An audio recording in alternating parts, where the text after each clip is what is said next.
semakin teman-teman terlambat nolong.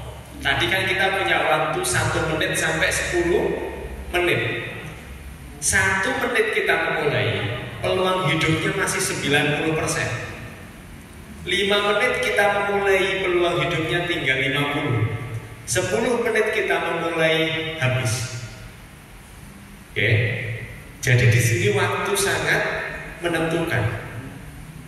Nah, itu pun tergantung apakah semua jalur yang dibutuhkan untuk nolong pasien ini kita lewati dan responnya baik.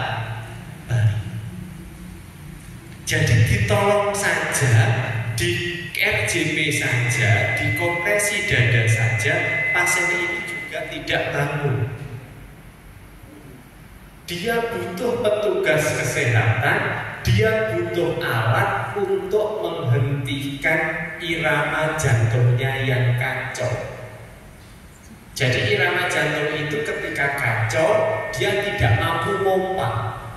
Tapi sebenarnya jantungnya masih bisa berfungsi bila dilakukan pertolongan dengan cepat. Nah, ini adalah cara pertolongannya. Kalau teman-teman lihat, yang pertama ini telepon. Kira-kira apa yang bisa dilakukan dengan telepon ini? Telepon siapa kira-kira? Telepon petugas medis atau telepon ambulan gawat darurat. Tapi tentunya pertama kali kita harus melihat orang yang kita lihat tadi berada dalam kondisi aman atau tidak. Kalau sudah aman, kita harus bisa mengenali, oh kayaknya ini henti jantung.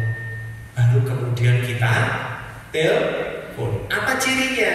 Awalnya orangnya baik-baik saja, tiba-tiba geblak. Atau awalnya baik-baik saja, tiba-tiba memegangi leher, setelah itu ambruk. Memegangi dada, setelah itu ambruk. Ini adalah hal yang awal yang harus diidentifikasi. Yang kedua, ini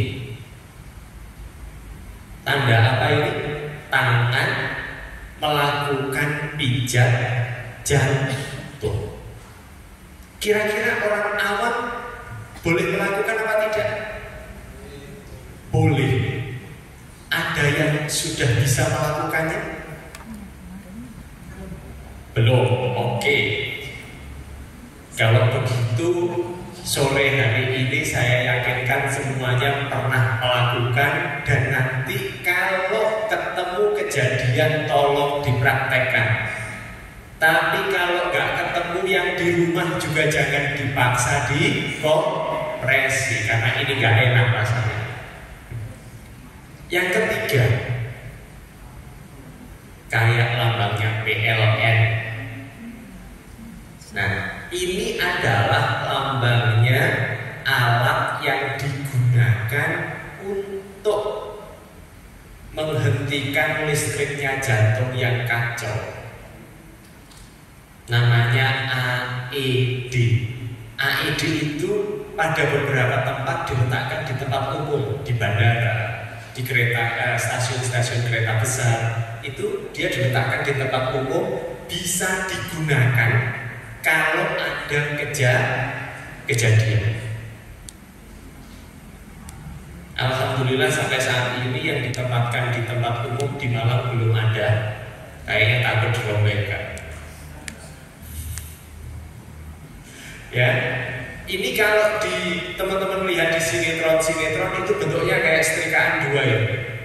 Nah, ini kalau ditempatkan di tempat umum dia lebih sederhana. Ditekan tombol powernya, tempel, dia kemudian memerintahkan apa yang harus dilakukan. Sesederhana itu supaya peluang hidupnya lebih tinggi.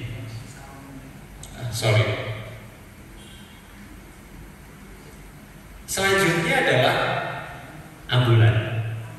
Ini harapannya yang nanti kalau tidak ada kejutan listrik, tidak ada alat ini di lokasi, dibawa oleh petugas ambulan, tetapi orang awam harus meng-RJP terlebih dahulu. Nah, di mana letaknya teman-teman? Ini. Jadi orang awam itu boleh melakukan 3 langkah yang awal. Apa? Menghubungi ambulan, mengenali kondisi henti jantung, segera menghubungi ambulan. Yang kedua, segera melakukan kompresi dada untuk RJP. Dan yang terakhir adalah kalau ada AED di lokasi kejadian, silahkan diambil dan dipakai.